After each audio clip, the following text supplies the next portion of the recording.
का समय दिया है, मैं इस पर प्रसन्न कैसे होंगी। भक्ति चंद्राएगी, इसीलिए भक्ति के लिए पहले शिष्टाचार सदाचार का पालन आवश्यक है। कैसे क्या करेंगी, इसीलिए यह सोच में सीता पड़ जाती है। सीता पड़ जाती है तो त्रिजटा से कहती है, क्या कहती है, ये त्रिजटा जी माते कहो जाओ थोड़ा आग की व्यवस्था करो। तो त्रिजटा कहती माता आग क्या करेगी। तुम नहीं सुनी रावण क्या कहा। रावण कहा 1 महीना तक अगर तू मेरी बात नहीं मानेगी तेरा गर्दन उड़ा दूंगा। तो दुष्ट संग जनि देव विधाता, तो दुष्ट का हाथ गर्दन में पड़ेगा, दुष्ट का हाथ गर्दन में पड़ेगा।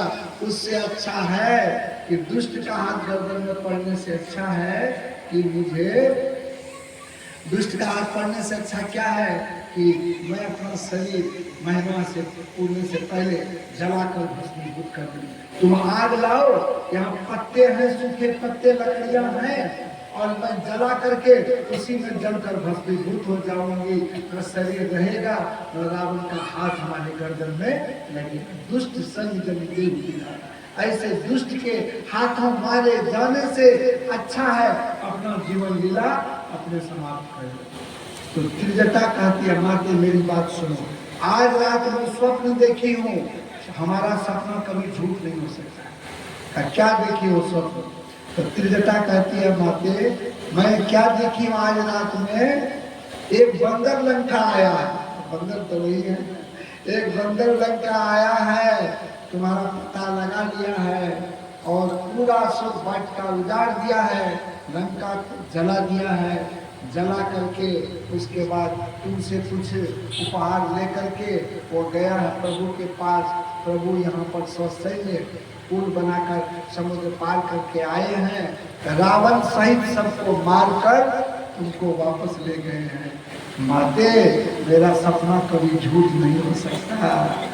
तो कहती सपना में लोग देखता है हम सिलीगुड़ी दार्जिलिंग का भ्रमण कर रहे हैं और एयर कंडीशन मकान में हैं, चारों तरफ वो स्पंजी रसगुल्ला खा रहे हैं, पलंग पर सोए हैं, और नींद खुल जाती है, वही टीना का छप्पर छत्ती, वही खटिया, वही पटिया, कहीं कुछ नहीं रहता है। इसीलिए सपना कभी अपना नहीं होता है। नहीं माते मेरा विश्वास करो, मैं जो कहती हूँ 100% सत्य है।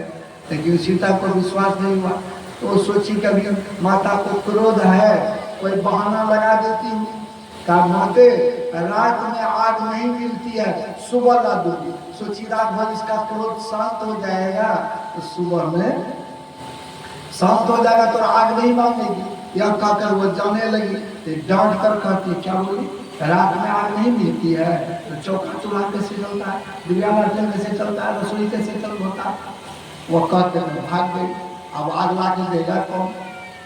तब तक जो तारे गन दिखलाई पड़ने लगे और उसको जहां देखती है आगे नजर आता है, उसको मरने का मन आ गया सीता का कि मैं शरीर त्याग दूंगी, दुष्ट के हाथों में मारी नहीं जाऊंगी, इसीलिए शरीर को त्याग दूंगी। इसके लिए वह आकाश की ओर देखती है, तारे समूह को क्या कहते हैं, अरे तारे अब तेरे पास भी तो आग है। अवली न आवत एक तारा, अवली मैंने पृथ्वी, अंबर में आकाश, आकाश से एक तारा छिटक के आ जा, मैं लकड़ी जमा की उसी में लगा दूंगी, जल के मर जाऊंगी। आ जाओ, तारा आएगा नहीं आएगा, तारा भी नहीं आया।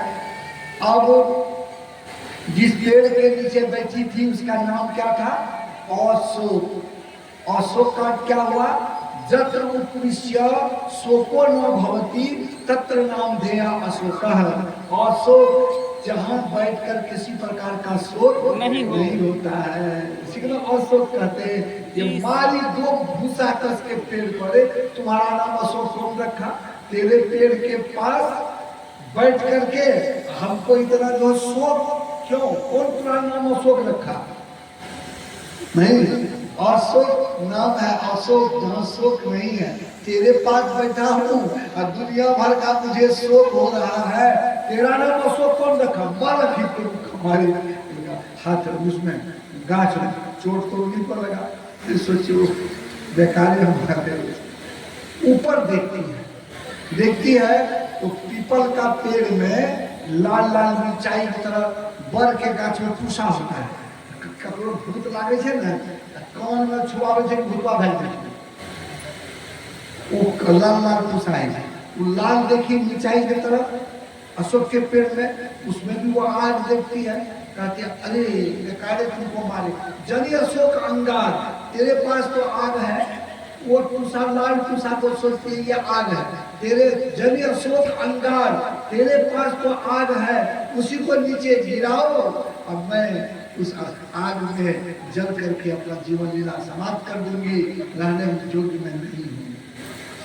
आग मांग रही है उससे, अशोक से। हनुमान जी सोचे माता की इतनी विकलता, अब माता मुझे बुला भी नहीं रही है, मुझे केवल पता लगाने कहा है, माता मेरी ओर देख भी नहीं रही है, कभी माता से मेरा दर्शन भी नहीं है। वनवास के जब उसका अपहरण कर लिया तब ना शिव पर्वत पर मिला था, भगवान से भेंट हुई थी, तो सीता को देखी नहीं थी। अब सोचा मैं क्या करूं, माता का दिमाग तो पजल हो रहा है, कभी तारा से हाल मांगती है, कभी पेड़ से मांगती है, अभी अशोक से मांग रही है, अब क्या करूं। वो तरु पल्लव मार, अब मैं क्या करूं, मैं भाई अब मैं क्या करूं, कौन जवाब दूंगा मैं। जाकर अपने राजा को क्या जवाब दूंगा, अब क्या करूं। तब वो सोचे यही मौका है, जो अंगूठी लाए थे दिन मुद्रिका डाल, तब कपि मन किन विचार। हनुमान जी मन में विचार करके वो जो मुद्रिका थी अंगूठी गिरा दिया नीचे। इसको पहचानेगी तो मुझे देख करके बुलाएगी, मुद्रिका कौन लाया, वो चूंकि वो मुद्रिका राम की मुद्रिका, राम दिया था इनको सीता को, तो वही मुद्रिका भगवान राम दिए थे हनुमान जी को। ये मुद्रिका जब तुम दोगे तब वो पहचानेगी तुमको, तो वही मुद्रिका वो लेके आया था। दिन मुद्रिका डाली तब कपि मन किन विचार, कपि तब मन में विचार करके हनुमान जी मुद्रिका गिरा। मुद्रिका गिराए तो सीता को एक साथ दो स्थिति उत्पन्न हुई, हर्ष विषाद मुद्रिका पहचानी। अब देखिए हर्ष क्यों हुआ, खुशी क्यों हुई, जन अशोक अंगार, अशोक आग गिरा दिया, अब जल करके भस्मीभूत हो जाऊंगी, दुष्ट संग जनी देव विधाता, दुष्ट के हाथे अब मारे नहीं जाऊंगी, मेरा कल्याण हो जाए, इसलिए बड़ी खुश हुई। और विषाद क्यों हुआ, मुद्रिका पहचानी, विषाद तुरंत सुख बदल गया दुख में कि ये तो मुद्रिका प्रभु मेरे सुहाग में मुझे दिए थे, ये मुद्रिका कहाँ से आई। ये दुष्ट रावण मायावी लगता है मेरे पति को, मेरे भगवान को मार दिया और उसकी तोहफा मुझे दे रहा है कि तेरा पति मारा गया। हर्ष विषाद मुद्रिका पहचानी, हर्ष विवाह विषाद एक साथ हंसा फुलाओ ठठाओ गाला होगा, एक साथ हंसिएगा भी, गाल भी फुलाइएगा, गाल फुलाइएगा तो हंसिएगा तो फुलेगा, एक साथ दोनों होगा नहीं होगा। यहाँ इनको दोनों एक साथ हो गया। हर्ष विषाद मुद्रिका पहचानी, बड़ी प्रसन्नता हुई कि जनी अशोक अंगार, अशोक आग गिरा दिया, अब मैं जल करके भस्मीभूत हो जाऊंगी, इसके लिए बड़ी प्रसन्नता हुई। लेकिन जब वो मुद्रिका पहचानी तो सोचिए तो मेरे प्रभु का है, दुष्ट रावण मेरे प्रभु को मार दिया है, ये मुझे संकेत दे रहा है। वो समझ में आई बात और उत्तेजित हो गई। हनुमान जी सोचे मैं जो सोच करके मुद्रिका गिराया, इसको पहचानेगी तो मुझे बुलाएगी, इसका दिमाग तो और पजल हो रहा है और परेशान हो रही है, अब मैं क्या करूं। हनुमान जी बड़े सोच में पड़ गए। बैठ जाइए ना माता लोग, हल्ला कथी करे छे, सुनू पहले, और खड़े खड़ सुन काम नहीं देते, सुन लिया तो